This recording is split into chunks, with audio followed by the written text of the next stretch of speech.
네, 여러분, 비트코인이 밤사이에 엄청나게 많이 올랐습니다. 정말 폭등을 했고요. 자, 이번 상승은요, 거의 뭐 올해 들어서 최고는 물론이고, 거의 6개월 내에 가장 좋은 상승세를 보여주었습니다. 자, 근데 이제는 이 상승이 멈추고, 이 상승세를 이제 일정 부분 반납을 하고, 지금 정체되어 있는 그런 상태인데요. 자, 오늘은 이 상승의 이유와, 그리고 상승이 멈춘 이유, 그리고 이 가상자산 시장이 앞으로 어떤 방향성을 가질지에 대해서 여러분들께 공유를 해보겠습니다. 자, 저희가 그 크립토 트렌드 랩이라고 하는 커뮤니티를 운영을 하고 있어요. 자, 여기서 이제 굉장히 많은 정보들과 이 대화들이 오가고 있는데 관심 있으신 분들은 제가 댓글에 링크 남겨드릴 테니까요. 참여를 해주시면 좋을 것 같아요. 지금 두 개의 커뮤니티를 운영하고 있는데 지금 한 개는 첫 1번 방은 거의 뭐 5분 정도밖에 여유가 안 남았어요. 그래서 서둘러 주셔야 되고 2번 방은 여유가 좀 있으니까요. 참여를 해주시면 좋을 것 같습니다. 네, 반갑습니다. 저는 10년 후 100배우를 암호화폐에 투자하라. 암호화폐 트렌드 2023의 저자 박 작가입니다.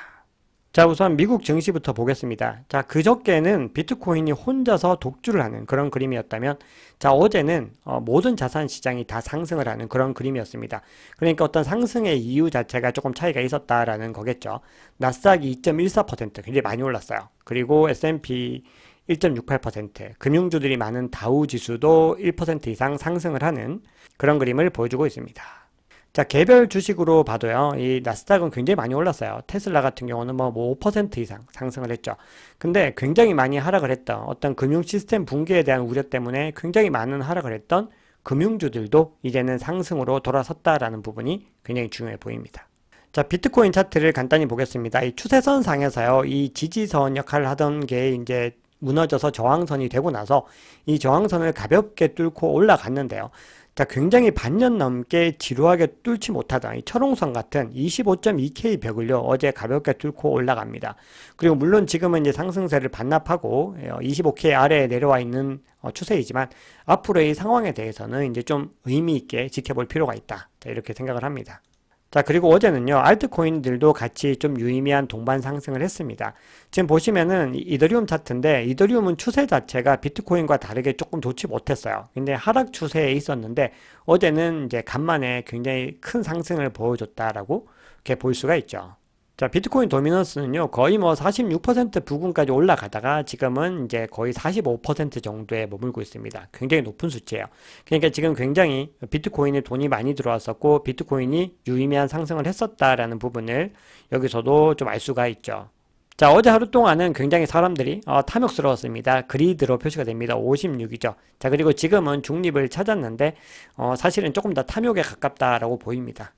비트코인 상승이 멈춘 이유는요, 뭐 여러 가지 복합적인 이유가 있어요. 뭐 하나의 이유로 멈췄다, 하나의 이유로 상승했다, 이렇게 해석을 하는 거는 굉장히 좀 어폐가 있는데, 가장 핵심적인 원인은 아무래도 고래일 가능성이 높습니다. 자, 제가 커뮤니티에서도 늘 말씀을 드리는데, 급등할 때는 올라타지 말자, 가급적이면. 자, 그렇게 말씀드리는 데는 가장 중요한 이유가 여기에 있습니다. 이 시장에는요, 굉장히 많은 이해관계자들이 존재해요. 정말 수많은 플레이어들이 저마다 다른 목적을 가지고 움직이는데, 장기 투자자들보다는 단기 투자자들이 훨씬 많고요. 어느 정도 일정 부분 굉장히 이득이 나면요, 이 차익을 실현하려는 매물이 많이 나오는 시장이에요. 그렇기 때문에 이 시장의 변동성이 큰 거죠.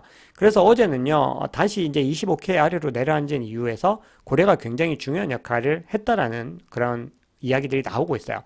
그래서 이제 CNBC의 짐 크레이머 이 부분 얘기는 절반만 믿으시면 되는데 이렇게 얘기를 합니다. 대형 기관과 고래들이 자신의 유리하도록 조작하고 있을 수 있다. 조작이라는 표현을 굉장히 좀 적절하지 못하지만 어쨌든 시세에 굉장히 많은 영향을 미치니까요, 고래들이. 자, 이렇게 해서 비트코인을 팔아치울 것이다. 이런 주장을 합니다. 이게 단기적으로는요, 굉장히 유효한 시선일 수도 있어요. 근데 장기적으로는요, 이런 시선들이 좀 큰 의미를 가지지 못합니다. 3년, 5년, 10년을 두고 보세요. 이 고래들이 아무리 사고 팔고를 반복해도 계속 시장은 상승하게 되거든요. 그래서 아무튼 그렇기 때문에 단기적으로는 굉장히 급등을 할 때 올라타는 게 위험하다라는 그런 말씀을 드리는 겁니다. 실질적으로 그런 증거들도 많이 나오고 있어요. 비트코인 거래 급등을 틈타서 1.3조 원을 거래소로 전송했다. 네, 여러분 온체인 데이터 공부를 하실 때 거래소로 이동을 하게 되면, 코인들이 이동을 하게 되면 이게 곧 매도의 시그널이라는 거 다들 알고 계시죠? 그래서 어제 뭐 이런 웨일 얼럿에 따르면은 이 정도 금액이 바이낸스로 이동되었다. 그리고 굉장히 급등한 타이밍에 차익 매물이 쏟아져 나온 거죠. 그렇기 때문에 우리는 늘 이 부분을 염두에 두고 시장을 잘 관찰해야 된다라고 말씀을 드리는 겁니다. 자, CVD 지표를 봐도요, 굉장히 이 타이밍에요, 대부분이 이제 매도를 합니다. 그래서 이제 가격도 함께 이제 하락을 하는 모습을 보이고 있고요.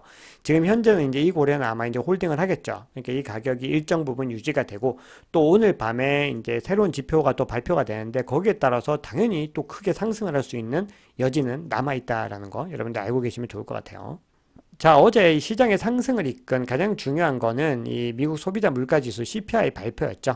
전월 대비 상승률이 하락을 했고 컨센서스에도 부합을 했습니다. 자, 그래서 이게 발표되자마자 갑자기 자산시장이 쏘기 시작하더라고요. 랠리가 일어난 거죠.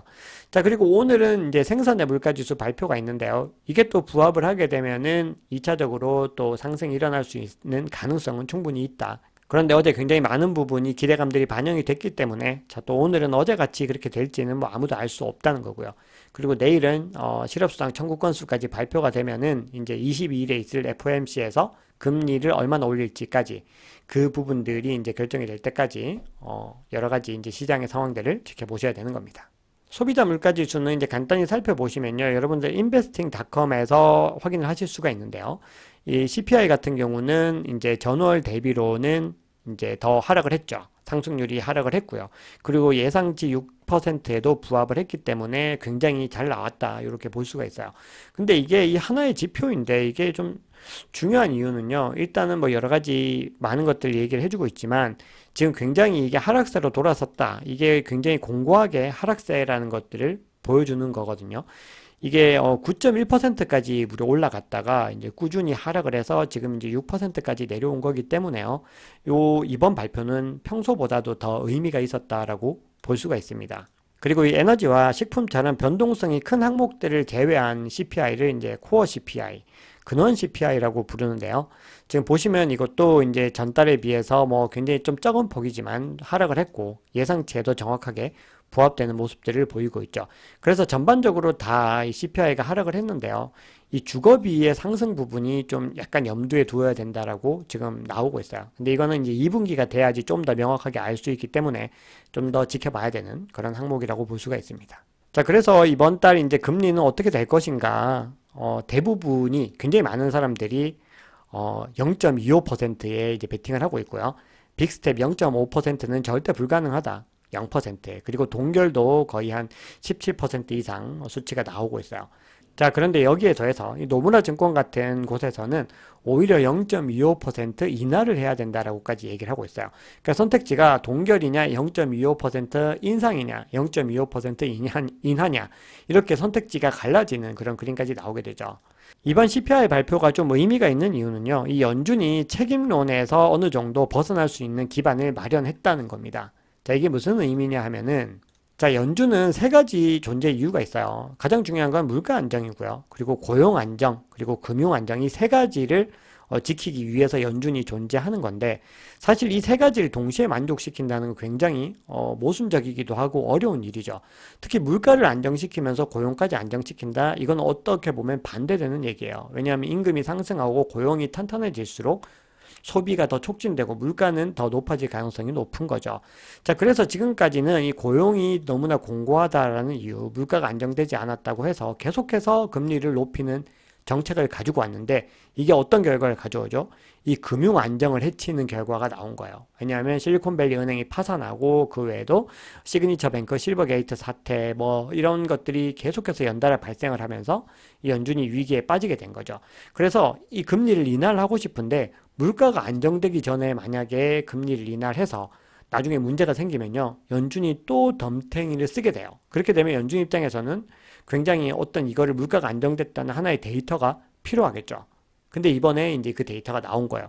그래서 만약에 나중에 문제가 생기더라도 연준이 할 얘기가 있는 거예요. 여러 가지 이런 명분, 이게 금리를 적게 올리거나 동결하거나 할 수 있는 그런 명분이 생겼다는 거죠. 그래서 시장에서는요, 굉장히 이거를 유의미한 신호로 받아들이게 됐고, 자산 시장의 급상승으로 이어지게 된 겁니다.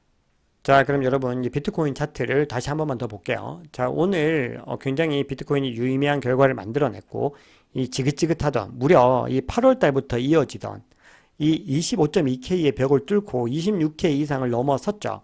자, 그리고 이제 하락을 했지만, 만약에 또 계속해서 비트코인이 랠리를 이어간다면, 어디가 이제 또 저항선이 될 것인가? 바로 요 30K 부근이 될 거라는 게 지배적이에요. 자, 여기까지 만약에 닿게 되면은 이게 또 굉장히 유의미한 어떤 역사를 이루어내는 거겠죠. 근데 이게 어떻게 될지는 단기적으로 해석을 하는 건요, 뭐 큰 의미는 없습니다. 근데 다만 지금 이제 흐름 자체가 이 자산 시장에 굉장히 유리한 흐름이 형성되었다라는 거는 분명해 보이고요. 근데 이것들의 지속력에 대해서는 여러분들이 좀 더 신중하게 지켜보셔야 된다라는 겁니다.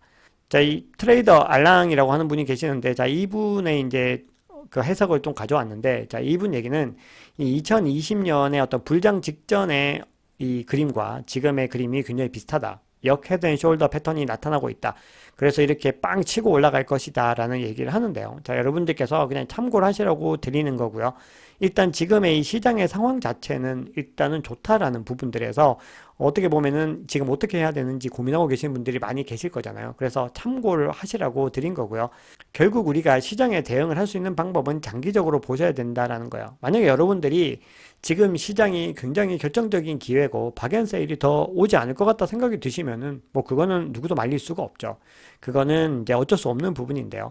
아무리 시장이 급상승을 하더라도요, 여러 가지 또 악재들이 남아있고, 여러 변수들이 남아있기 때문에요, 하락과 상승을 반복한다는 거는 반드시 기억을 해 주셔야 됩니다. 그렇기 때문에 여러분들께서 급등하는 코인에 너무 올라타지 마시고, 우리가 차분하게 기회를 기다리면서 또 좋은 타이밍을 잡아가시는 게 좋고, 결국은 이걸 가지고 3년, 5년, 7년, 10년 단위로 해서 계속해서 가지고 계시면서 개수를 늘려나가면 결국 2024년, 2025년 이 기준으로 불량이 왔을 때는 여러분들의 부가 굉장히 크게 상승할 수 있다는 부분이에요. 결국 결론은 이겁니다. 너무 하루, 일주일, 한 달에 일일비 하지 마시고요. 길게 가시라는 말씀을 꼭 드리고 싶어요. 자, 그리고 알트코인 관련해서도 제가 이제 앞으로 영상을 만들어 드릴 텐데요. 마찬가지예요. 지금 알트코인이 지금 매입할 시점은 아니거든요. 근데 여러분들께서 정말 지금은 비트코인에 조금 더 집중을 하셔가지고요. 정말 유의미한 어떤 매입집을 하시면 좋겠다라는 생각을 해봅니다. 자, 오늘 준비한 이야기는 여기까지입니다. 내용이 괜찮으셨다면 구독, 좋아요, 알람 설정 부탁드리겠습니다. 또 뵙겠습니다. 박 작가였습니다.